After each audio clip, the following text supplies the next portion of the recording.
Coucou à tous, bienvenue, c'est Algérien dans la cuisine turque. Aujourd'hui j'ai avec une nouvelle recette de pocha.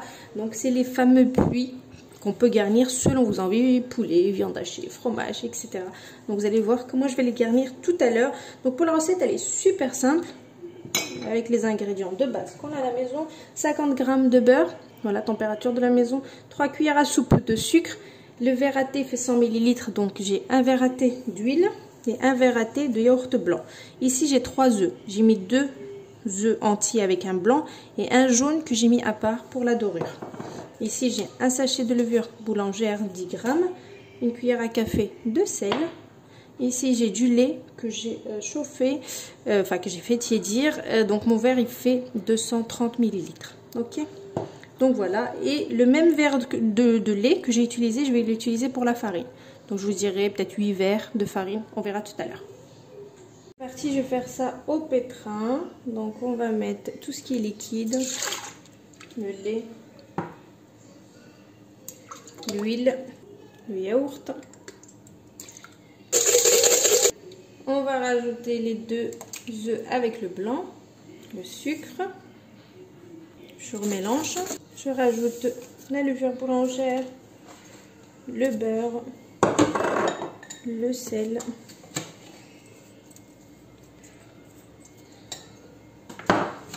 je mélange.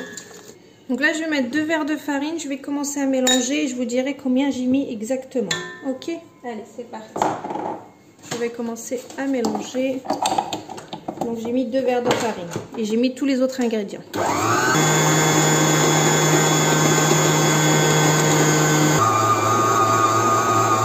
Voilà, donc là ma pâte elle est nickel comme j'aime.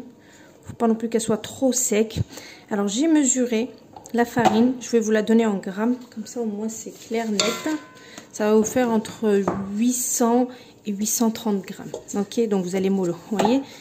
Elle va vous paraître collante, mais elle colle pas du tout aux mains, d'accord. Elle est légère, elle est parfaite, vous voyez. On a beau à croire en fait que elle colle, mais non, elle colle pas du tout, vous voyez. Elle est parfaite, sachant qu'il y a de l'huile, donc forcément, elle va pas coller du tout cette pâte-là.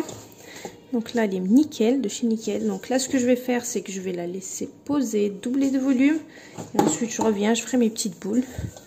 Je vais préparer ma feta, des tomates coupées, des poivrons aussi. Et puis, regardez, elle est pas magnifique. Elle est sublime. Donc, on laisse. Je vous mettrai de toute façon tout. Je reviens, donc je l'ai bien laissé gonfler comme vous pouvez le voir. Elle est juste magnifique. La texture, il n'y a rien à dire. Donc là, je vais la prendre. Je vais la dégazer et je vais faire des petites boulettes. Elle s'est bien reposée. Regardez, machallah. Donc là, c'est parti. Je vous dirai combien je vais faire de boules exactement. D'accord? Allez, c'est parti. Comme vous pouvez le voir, ça m'a fait 29 boules. Donc je les ai, voilà, plus ou moins mis à 60 grammes. Donc visuellement comme ça. Qu'est-ce que j'allais dire? Donc je vais préparer de la feta, du fromage et des tomates coupées. Et puis je reviens. Donc chaque manipulation de pâte, il faut laisser un petit peu. Donc je vais laisser 5-10 minutes en attendant de préparer ce qu'il y a préparé. Donc comme vous pouvez le voir, j'ai mis ça sur le plateau. Donc je vais essayer de faire un puits. Donc avec juste les mains comme ça. Ok, et pour tout le plat. Vous pouvez voir, j'ai fait les puits. Ok, donc là on va mettre un petit peu de fromage.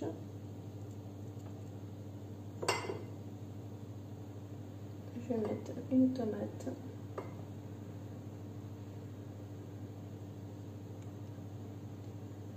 Voilà, et un petit poivron comme ça. Ok, et après vous mettez vraiment ce que vous voulez, hein. Moi je vais mettre ça. Et après à vous de voir. Ok, allez c'est parti, je vais continuer. On peut mettre juste de la feta aussi. J'en ferai quelques-unes comme ça, mes enfants ils aiment pas trop les poivrons et les tomates, donc je vais faire avec de la feta.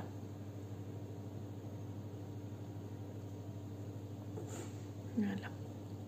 Alors, regardez comme vous pouvez le voir, donc j'ai garni comme ceci. J'ai badigeonné le jaune, vous savez qu'on a laissé de côté avec un petit peu de lait, voilà. Et ensuite j'ai badigeonné, donc j'ai fait le reste aussi. Il y en a quelques-uns où j'ai mis juste de la feta parce que les enfants Ils aiment que la feta, pas besoin de légumes. Vous pouvez mettre du poulet, vous pouvez mettre autre chose. Et qu'est-ce que j'allais faire aussi? Oui, 190 degrés la cuisson jusqu'à dorure souhaitée. Donc ça serait bien que au moment de faire ça, donc de garnir, d'allumer le four, comme ça au moins il sera chaud. Puis voilà, je pense que j'ai tout dit. Donc voilà, allez, je vais enfourner. Il faut laisser, hein. Par contre, une fois que vous avez garni et tout, vous avez badigeonné, vous laissez 20 minutes de côté. Moi, j'ai laissé 20 minutes, comme vous pouvez le voir, ils sont en train de se coller les mides. Ils ont déjà bien pris. Donc au bout de 20 minutes, vous pouvez les faire cuire. Ok, allez, c'est parti. À tout à l'heure. Et moi, c'est beau pocha. Regardez ce moelleux, s'il vous plaît. La cuisson, elle est parfaite, de chez parfaite. Là, je vais juste changer de papier pour pouvoir prendre la photo. Regardez. Magnifique.